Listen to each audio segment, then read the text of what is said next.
Bonjour à toutes et bonjour à tous et bienvenue dans cette vidéo de présentation de la nouvelle série qui va paraître sur ma chaîne. Restez bien jusqu'à la fin de la vidéo car en bonus je vous partagerai un mouvement que j'ai trouvé il y a à peu près une quinzaine d'années et bien sûr je vous l'expliquerai. La première des choses que je voudrais faire, c'est en fait de vous remercier d'être toujours là après 1 an et demi d'absence et vous expliquer un petit peu pourquoi cette absence. Alors, il y a eu pas mal d'événements qui se sont passés dans ma vie en 1 an et demi, hormis la crise du Covid, qui n'a rien arrangé, je vous assure. Donc j'ai déménagé parce que vous pouvez voir que je suis plus tout à fait dans le même cadre.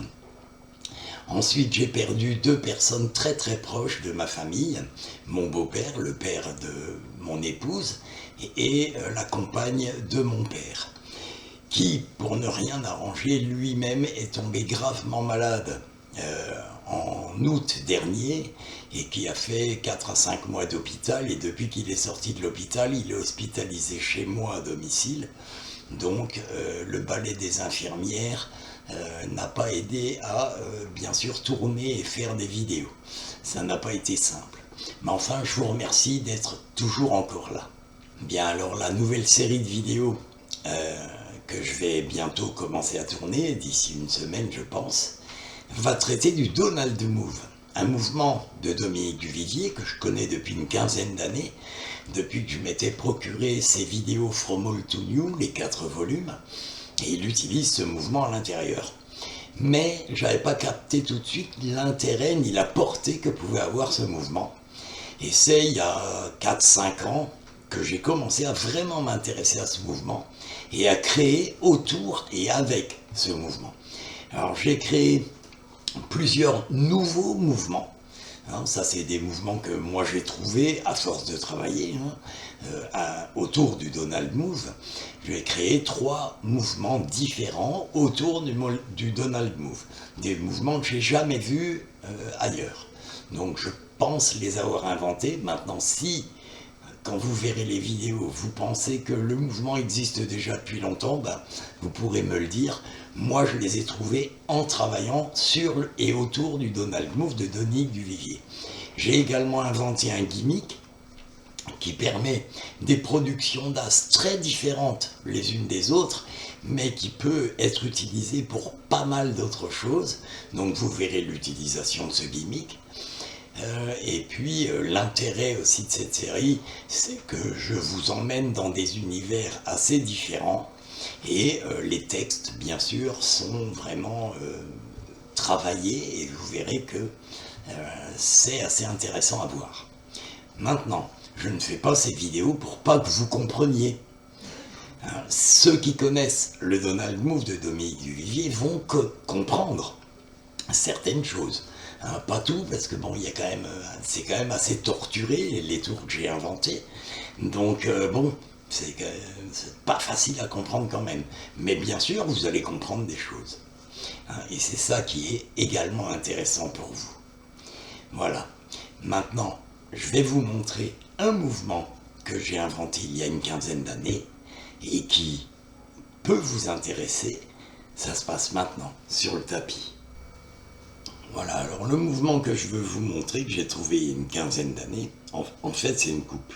Et cette coupe a une histoire, parce que j'étais dans un mariage, et c'est un magicien qui est venu à notre table, il passait à toutes les tables, et qui a posé une question à la cantonade, est-ce que quelqu'un peut couper le jeu d'une main? Alors bien sûr, moi qui étais magicien, je savais comment couper le jeu d'une main, avec la coupe charlier.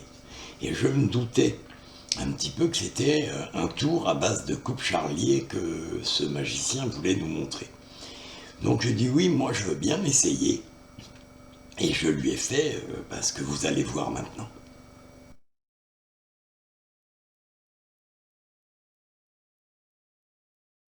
Alors vous venez de voir cette coupe d'une main.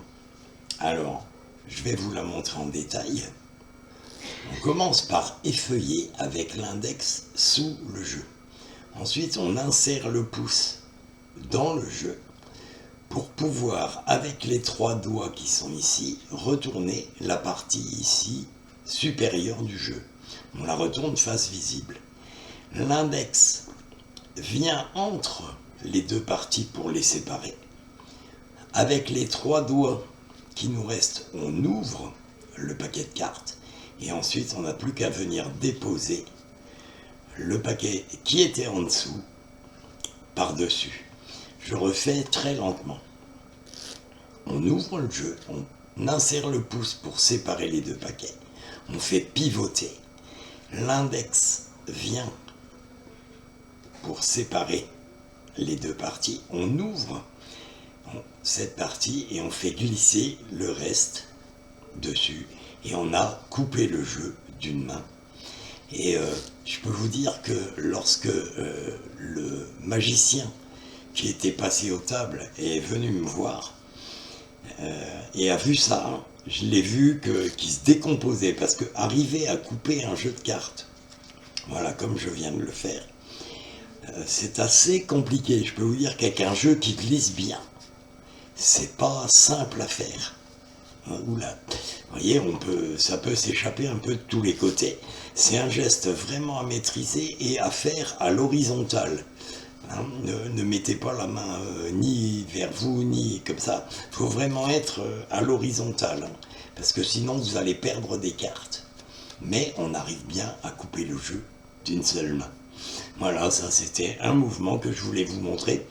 Ça sert à rien, sinon à vous entraîner pour vos doigts, à être souple avec vos doigts en fait.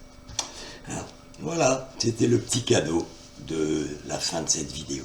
Je vous remercie de m'avoir suivi, je vous remercie d'être toujours là, et je vous dis à bientôt dans la nouvelle série de vidéos.